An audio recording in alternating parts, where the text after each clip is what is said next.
Vulcan supercar V8.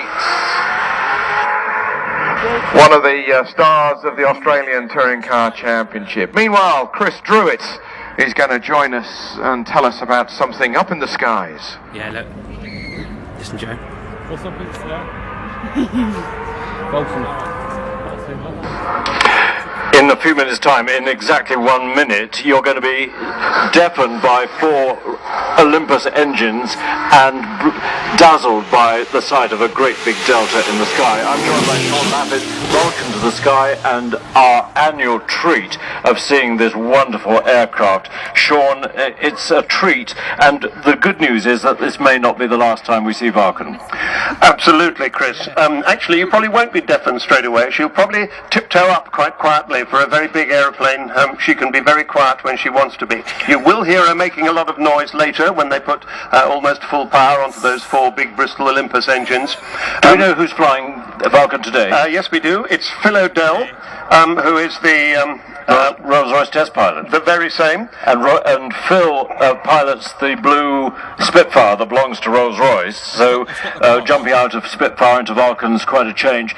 The amazing thing, Sean, about Vulcan is that the design was launched in 1947. Roy Chadwick, who designed the Lancaster, that sadly died that year, initiated the design. It's hard to believe, nearly 70 years ago. Well, it is quite extraordinary. I mean, there is still in existence a scruffy piece of paper that he drew at that period, which is recognisably Vulcan. And considering that he designed the Lancaster, if you look at these 2 aircraft, they're only 11 years apart in their first flight, and yet they look as if they might as well come from different centuries. And Avro, we just saw a glimpse of the Vulcan on the screen. We can hear, there we are, that wonderful shape, the V2 Vulcan with the modified leading edge of the wing. Well, actually, the modification took place over the winter. We thought that we weren't going to be able to get through the winter because that extra modification cost a couple of £100,000 quid. But people just put their hands in their pockets in order to get the old girl flying again. But also, Sean, the first Vulcan had a straight leading edge, which was slightly worrying because at one point it led to an uncontrollable dive. So the V2 has this modified shape of the leading edge of the Delta, and Avro produced couple of small Delta wing aircraft to test the concept. If you can see it on the screen at the moment, you can see those big air brakes out on the top and bottom of the wing, keeping it slowed down so they can use a bit of power. So his current speed is what, 160 knots or so? No, but somewhere around about 200. He appeared at about 345 miles an hour. Now I think we shall hear the power coming on.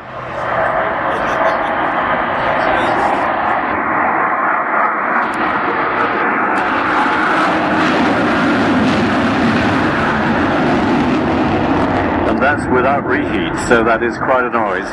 Yes, no reheat in those. 4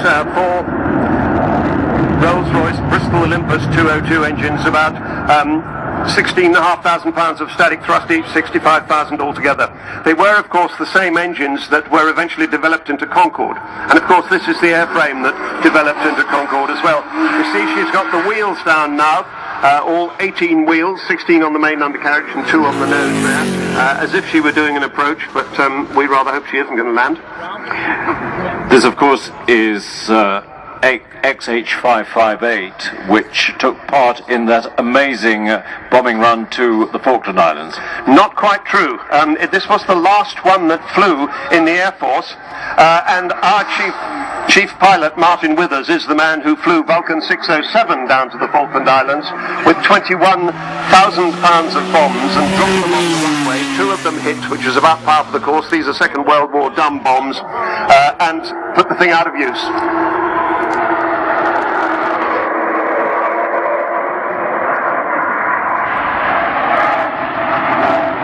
Wonderful Vulcan howl. Yes, the Vulcan howl is unique, I think. First ones were painted white because their job was to fly nuclear weapons. When that role was taken over by the Navy, of course, Vulcan was reconfigured as a low-level bombing aircraft, which is why it's in this painted camouflage. Absolutely, yes. It became a conventional bomber at low level, and people have asked why we can't have her painted white so she looked like she did originally, but it's just too expensive. And this colour scheme is pretty good, actually. And the guys keep her in such wonderful nick. That's Taff Stone, the crew chief, and his team. She really does look absolutely in splendid condition for a 54-year-old lady. And XH558 kept in the sky entirely by private contributions. There's no government involvement whatsoever. It's an amazing story about the Vulcan to the Sky team. It is indeed. It is, of course, an amazing engineering story, the most complex restoration to flight of a military aircraft there's ever been, probably. But even more amazing, I think, is the fundraising. It's cost £20 million so far to get this aircraft to this stage. It still costs £2 million a year. A bit of it came from the Heritage Lottery, a bit from industry, but the vast majority came from ordinary people putting their hands in their pockets. And it just shows she is the most popular aeroplane in the country. We feel we're holding her in trust for the nation. Absolutely. Now, talking performance, Vulcan wasn't supersonic in cruise, supersonic in a dive. I'm not sure she ever actually went supersonic. Maximum speed was about 640 miles an hour at height, Mach 0.97, so 97% of the speed of sound. But no, not really supersonic. I'd hate to try it, actually. But there's a lovely story John Farley told in his book, because he trained Concorde pilots to get used to delta wing flying, and he took a rather sophisticated and arrogant Concorde pilot in the Vulcan, and he had the trick of coming in very slow with a very high angle of attack and popping the drag chute at about 100 feet and stopping in about 100 yards, which he did, and the guy was white and quivering, but demonstrated the incredible low-speed handling and ability of the Vulcan. Well, she is an amazing performer. She is an amazing performer, of course. Within a very short time of her arriving on the scene, her test pilots were doing complete barrel rolls in her at the Farnborough Air Show. And she could easily still do that today, but sad to say we're not allowed to do it. So we've got incredible drama on the track and incredible drama in the air. It's difficult to know where to look. But where is Vulcan? I can hear the aircraft there. She is. Brilliant. And based where? Now up at Doncaster. She now lives at what used to be Royal Air Force Finningley, where she was stationed for quite a while.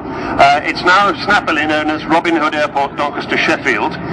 But she's got a wonderful accommodation there, a big hangar. If you're ever in that area, do please go and visit. But you have to go to the website first to book in a visit, because you get wonderful treatment up there.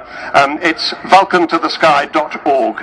vulcantothesky.org. Please go to the website, find out what you can do, see if you can maybe help. Sean, is the team training any new pilots, or have you got your complement of pilots for Vulcan? We have enough for the time being. She doesn't do that many shows, not much more than about 20 in a year. I think we have enough to be going on with. We just got a new AEO on board. That's the third member.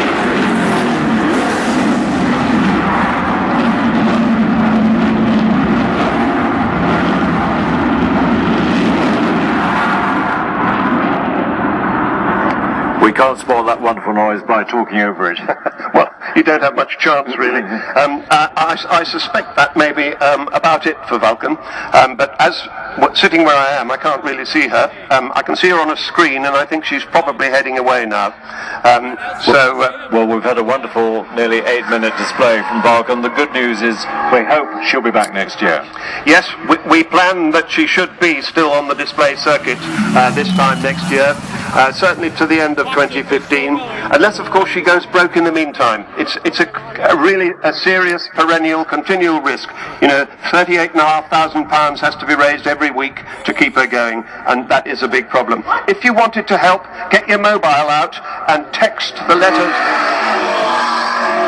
Text VULC for Vulcan, VULC 145 to the number 70070. So VULC 145 to the number 70070. It'll cost you a £5. All of that will go to the Vulcan to the Sky Trust. Obviously you have to have the permission of the person who pays the mobile bill. The trust will acknowledge your gift and ask you if you want to gift aid it.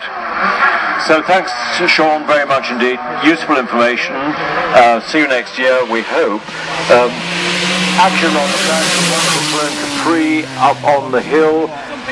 Henry and Marcus will be taking over the commentary very shortly.